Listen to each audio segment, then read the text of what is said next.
Hola, ¿cómo están ustedes? Estamos en una nueva edición del programa Salud y Educación, un programa de género educativo que aborda temas relacionados con el cuidado de la salud. Y hoy tengo el placer de tener como invitado a mi amigo Juan Lambruschini. ¿Cómo estás, Juan? Muy bien. Iba a decir mi colega, pero no. Deambulamos ahí, tenemos psicólogo médico, pero estamos más o menos. Tenemos puntos de contacto. Tenemos puntos de contacto. Sí. Bueno, el licenciado Juan Lambruschini es licenciado en psicología y hoy ha decidido abordar un tema que tiene que ver con la consulta psicológica. En realidad yo me sentí motivada para tocar este tema porque muchas veces pasa que cuando mis pacientes me cuentan que están atravesando una situación conflictiva, traumática o dolorosa, y yo pregunto, ¿estás haciendo terapia? ¿Fuiste a ver a un psicólogo, una psicóloga? A veces reaccionan como con una alarma: no, yo no estoy loco para ir a un psicólogo, no estoy tan mal para ir a un psicólogo, no creo en la psicología, también me han dicho muchas veces, y yo les hablo, por supuesto, a favor de la consulta psicológica, porque en mi vida personal me ha ayudado muchísimo también. Y entonces quería preguntarte, para hacer una introducción a esta temática, ¿para qué vamos a un psicólogo? Bueno, yo también voy a hablar. ¿Es necesario estar loco, estar enfermo? ¿Por qué tenemos la necesidad? ¿Para qué se va a un psicólogo o una psicóloga? Te decía que yo voy a defender la psicología también. Sí, lo que me toca. Por supuesto. Mira, es muy común esa frase, ¿no? Y no es porque sí, yo no estoy loco para ir a un psicólogo. Porque en su origen la psicología se la asocia con la patología. Claro, claro. Es bastante más abarcativa que de hecho hay una serie de ramas de la psicología que no tienen que ver con lo patológico.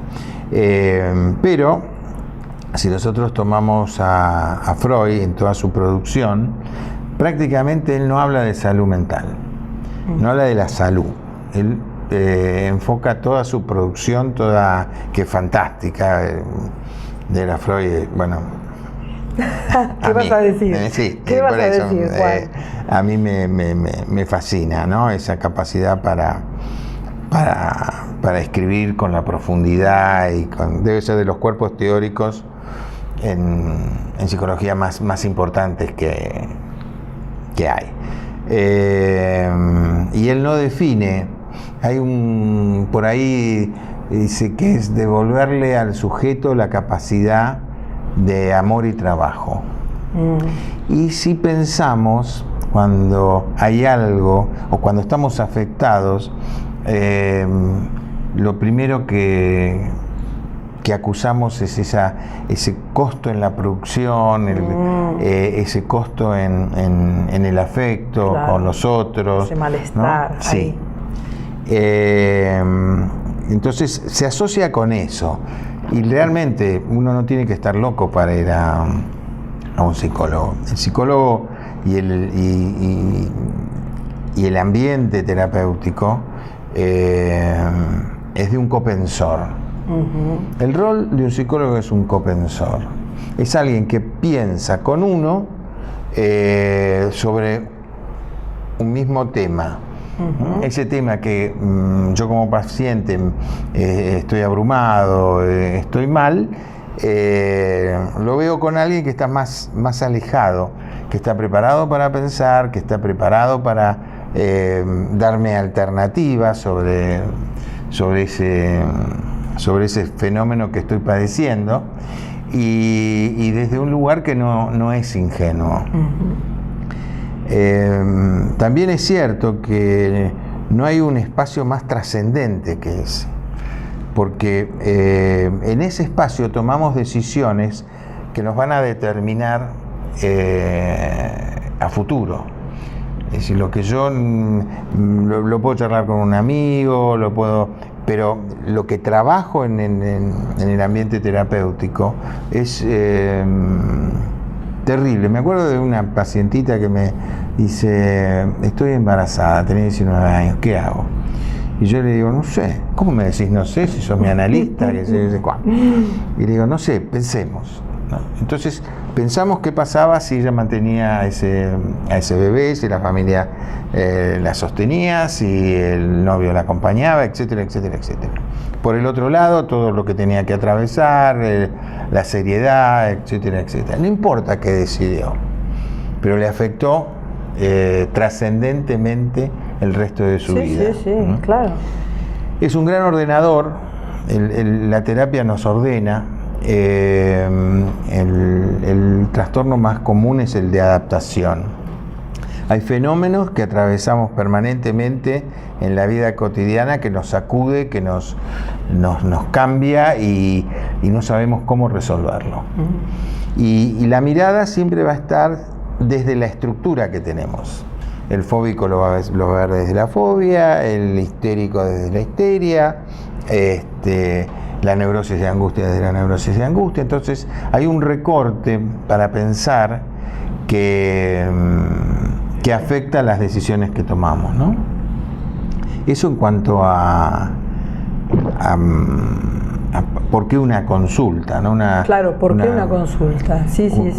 Una consulta es, yo te diría que es un gran ordenador para empezar a hablar. Para empezar a hablar, sí.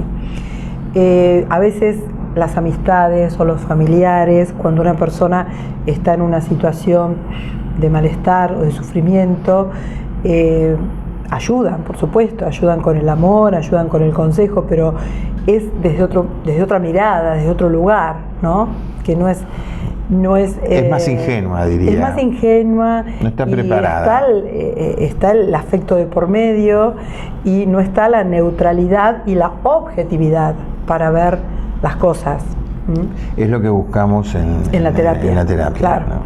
Bueno, ¿te parece que vayamos a una pausa? Dale, vamos a una pausa. En un ratito continuamos. Gracias por estar acompañándonos.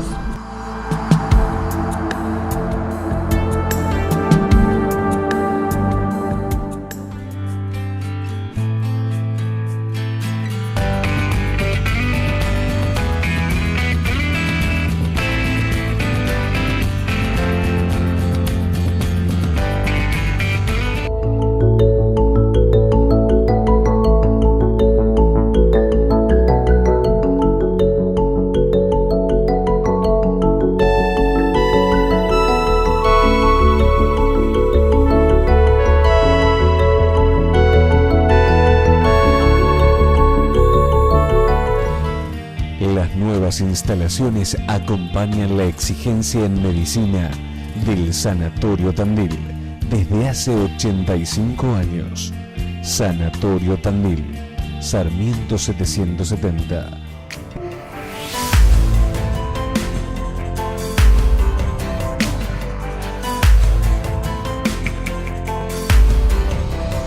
Continuamos en este segundo bloque con el licenciado Juan Lambruschini sobre la consulta psicológica. ¿Cómo diferenciamos o cómo complementamos la consulta con el profesional en psicología, consulta con el psicólogo o psicóloga, o con el psiquiatra o la psiquiatra? Mira, a ver, vamos a abrir un abanico. Abramos un abanico, ¿cómo no? Entonces, acá ponemos a la psiquiatría y acá a la psicología. Es bien claro en la etiología del síntoma, en el origen, que cuando hay organicidad, la intervención sí o sí debe ser psiquiátrica, porque, un déficit en neurotransmisores, un déficit en litio, genera patología psiquiátrica. Claro. Hoy se ha avanzado muchísimo. O sea, algo con lo biológico, con lo que le pasa al cuerpo, el origen es orgánico, a la neurona, al cerebro. No es afectivo. Sí. Acá tendríamos, en el lado de lo psicológico, lo que es netamente afectivo, solo en los afectivo. extremos. Bien. Después nos vamos a ir encontrando acá en el medio. Claro. El psiquiatra y el psicólogo. Y acá prácticamente el psiquiatra no interviene y acá el psicólogo trabaja en contención, ¿no? Ayudando al paciente para que sostenga la medicación, que no la cambie. Hay medicación que tiene efectos secundarios no deseados, entonces se abandona, vuelve a perder el equilibrio. Entonces la función acá es de contención. En el medio, un paciente que está cursando un duelo, por ejemplo, con una depresión muy grande, una medicación que resuelva el estado anímico, que genere cierto equilibrio, permite una interacción más cómoda en la terapia. Claro, ¿no? claro, sí.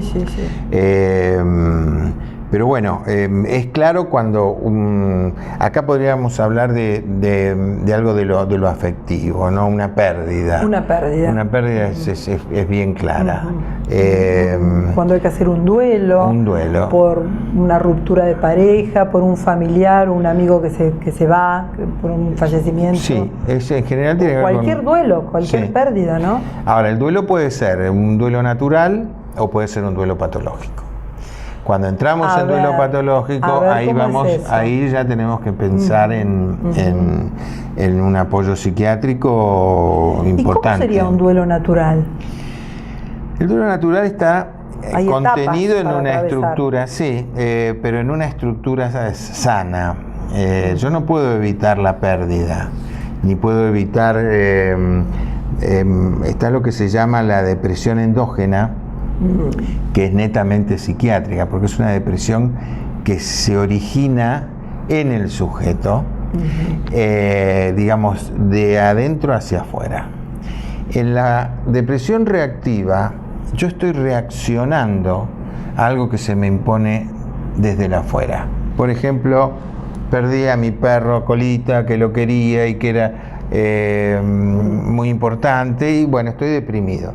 Pero yo he tenido casos, no muchos, pero 2 puedo mencionar que recuerdo así, donde al morir el perro, la paciente hace un cuadro depresivo al punto de quedar internada. Entonces, es lo que llamamos una personalidad premórbida, es decir, ya estaba con condiciones para enfermar. Es del lado psiquiátrico. Es un disparador. Es un disparador, ¿no? Sí. Y bueno, lo lógico es trabajar en equipo, ¿no? Tanto psiquiatra como psicólogo. No siempre se logra.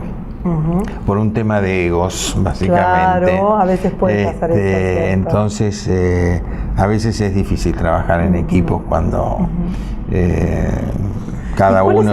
¿Cómo serían esas etapas que hay que atravesar en un duelo? Primero es el shock, el no poder entender qué pasó, ese gran sufrimiento que aparece. A ver, esto es como un metabolismo, no tenés un metabolismo igual al otro, ¿no? Por ahí necesitas 3 miligramos, pero no es lo mismo 13 miligramos a la mañana que 3 a la noche, o 1 miligramo a la mañana, otro al mediodía y otro a la noche. Eso ustedes lo ven permanentemente. Como hay que hacer un ajuste que es de la dosis, muy personal, por prueba y error, porque va a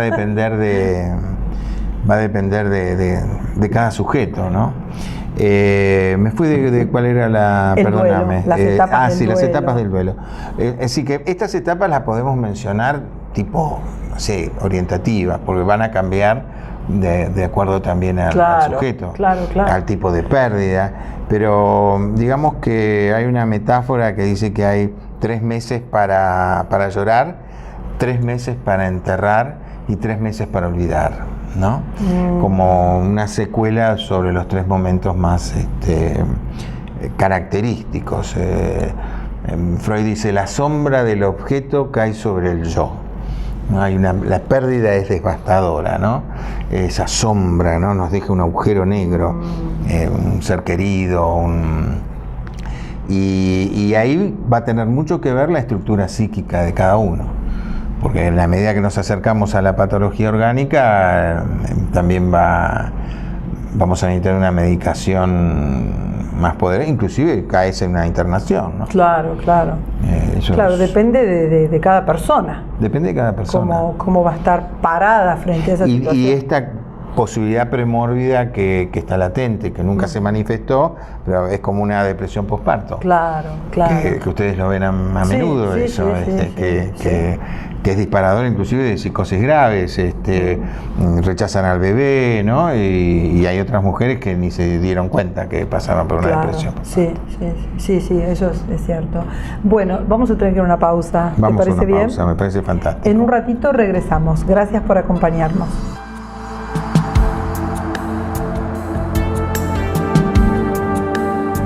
Microcirugías.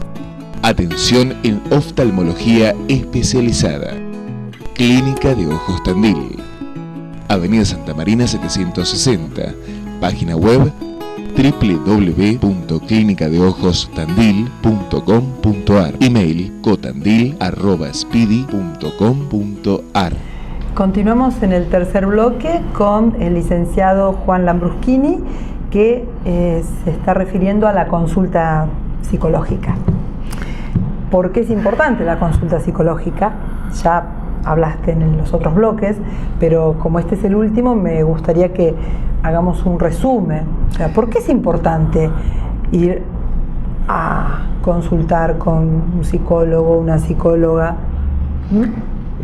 Porque se producen cambios maravillosos y que están muy cerca de lograr una plenitud en el día a día, ¿no? A partir de una buena terapia.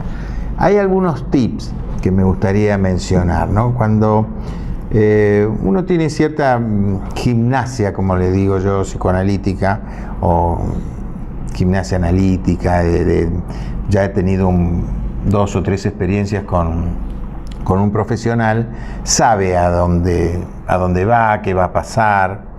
En cambio, el que nunca fue a un psicólogo tiene un montón de preguntas, no entiende muy bien qué hace ahí, llega en función de prácticamente la desesperación, porque ya han agotado todas sus instancias, sus ocurrencias, como para poder salir de eso que lo agobia. Básicamente hay padecimiento, después vamos a ver por qué, pero hay padecimiento y no puedo dar cuenta, con lo cual hay también un sentimiento de impotencia. Yo no pude, ¿y qué vengo a hacer para que este de barba me cuente cosas ¿quién es este señor? ¿No? ¿Qué conoce de mi vida? ¿Qué derecho tiene? No, y hay que abrirse y contar cosas que son sumamente delicadas, muy privadas. Bueno, eso se va a ir dando a través de una confianza y el psicólogo tiene que ser como es como un par de zapatos, ¿no? Vos tenés los Riquis Arcani, que son hermosos, con piedritas y cositos, y son fantásticos, pero este dedito te lo deja así metidito para adentro. Lo más probable es que a las 2 cuadras tengas unas ampollas espantosas. Es lo mismo ocurre con la terapia cuando no tenés un buen vínculo con el terapeuta. La comprensión empática, esto de poder ir y sentir que te traes algo, que creces, no en todas las sesiones, pero como un producto final. Si eso no se da, no hay que perder tiempo, hay que buscar otro analista. Claro. No todos los analistas coincidimos, congeniamos o encontramos la vuelta para ese paciente. Claro. Y el paciente no tiene que sentirse sometido a una autoridad o a un saber. En realidad somos profesionales que le estamos brindando un servicio al paciente. Nosotros estamos al servicio del paciente y no el paciente al servicio mío. Esto es índole de muchas discusiones, ¿no? No todos comparten lo que digo, pero me hago cargo. Esto es a nivel personal. Bien. Entonces, yo tengo que estar cómodo con mi analista, porque a mi analista le voy a contar lo mejor y lo peor de mí. Y tengo que tener me tengo que sentir cuidado, me tengo que sentir protegido. Eso es básico en una elección de un analista. Y tomar herramientas para hacer elecciones saludables en la vida. Bueno. Eso es una de las cosas que yo fundamentalmente he rescatado cuando inicié mi visita a psicología hace más de 20 años. Recuerdo que la psicóloga, cuando yo le estaba contando mis cosas, me decía: ¿y qué sentís en tus tripas? ¿Qué es esto? Esa pregunta yo todavía me la sigo haciendo después de 20 años cuando tengo que tomar una decisión. Uno toma herramientas que le van a servir para toda la vida. Te sirven para toda la vida. Exactamente. Te sirven para toda la vida. Porque es como un arsenal de herramientas. Claro. Y que vas aprendiendo a usarla a partir de sufrimientos muy profundos y de situaciones que de una manera u otra se van a seguir repitiendo. Seguro. Porque vamos a seguir atravesando pérdidas, vamos a seguir con, no sé, desilusiones, dolores. Que no son saludables para nosotros. Reconocer personas nefastas. Sí, personas tóxicas, nefastas. No sé, hay una lista de psicópatas, huir rápidamente. Sí. Tenía un profesor que decía: diagnóstico diferencial entre psicopatía y neurosis. Y sobre todo a mis alumnas mujeres, porque tardan 5 años en darse cuenta, 5 años para sacárselos de encima y 5 años para reparar todo el mal que les han hecho. Entonces, con una buena terapia uno aprende rápidamente a lidiar a veces y a descartar, te diría, determinadas personas. Descartar directamente. Y que bueno, son dañinas para tu vida, ¿no? Sí. Y la de tu familia. Bien. Así que es todo un tema, ¿no? Obviamente yo voy a recomendar hacer terapia siempre, porque uno siempre puede aprender algo más. Tenía un fallido en mi terapia personal. Yo en vez de decir voy al psicólogo, voy al analista, voy al loquero, yo decía voy a clases, ¿no? Porque realmente es un lugar de aprendizaje. Es un lugar de aprendizaje. Es un lugar de aprendizaje. Aprendo de mí, aprendo de las cosas más íntimas, más profundas, y eso me ayuda a cómo me voy a vincular, cómo me voy a relacionar, desde un lugar muy sano, muy sano. Y los vínculos tienen que ver con las parejas, tienen que ver con los hijos, tienen que ver con el vínculo laboral. Toda nuestra área de relación se sostiene por los vínculos. Todo. Y los vínculos están directamente relacionados con la personalidad. Entonces, de acuerdo a esta personalidad que soy, que tiene que ver con lo heredado y tiene que ver con lo adquirido, es como me voy a ir vinculando. Y solo yendo para atrás, para entender cómo soy, puedo entender cómo me vinculo. Sí. Cómo soy, las cosas que me han pasado, cómo lo he procesado, todo eso. Y lleva tiempo. Nadie puede pretender resultados, qué sé yo, en menos de 6 meses, 1 año, ¿no? Lo que hablábamos en algún momento. Porque lo que tardó 5 años, 10 años en instalarse. Toda una vida, toda una infancia, a veces, ¿no es cierto? Y acá otra cosa que hay que reconocer cuando uno inicia una terapia es los tiempos. Hay depende de cada paciente, pero hay un tiempo inicial de 3, 4 meses donde uno siente una ebullición de cosas, empieza a sentir una calma. Eso es lo más fácil de resolver, bajar la angustia. En cualquier tratamiento enseguida logramos como una pausa, un manto de tranquilidad. Una gran mayoría de pacientes asume eso como una cura. En realidad la cura se produce después que uno atravesó ese periodo y donde empieza a trabajar de manera sorda, más callada, con menos fuegos artificiales, pero donde realmente se está llegando a la estructura, ¿no? Sí, es cierto. Bueno, nos tenemos que despedir. ¿querés dejar un mensaje en relación a esto? ¿Algo más para decir? No dejen de hacer terapia y No busquen dejen un de hacer analista terapia. afín con ustedes. Ese sería el mensaje, Sí. está muy bien. Y desde mi lado, que no soy psicóloga, no es necesario tener un problema importante O pensarlo para desde hacer la patología, ¿no? Claro, pensar que uno puede estar enfermo para tener que ir a hacer una terapia, ¿no? De ninguna manera. Bueno, Juan, te agradezco muchísimo. No, por favor. Muchísimas gracias Honrado, por estar honrado de estar acá. Muchísimas gracias. Y también a todos ustedes por la compañía semanal que me hacen. Quiero agradecer al Plaza Hotel por facilitarme su lugar para hacer este programa.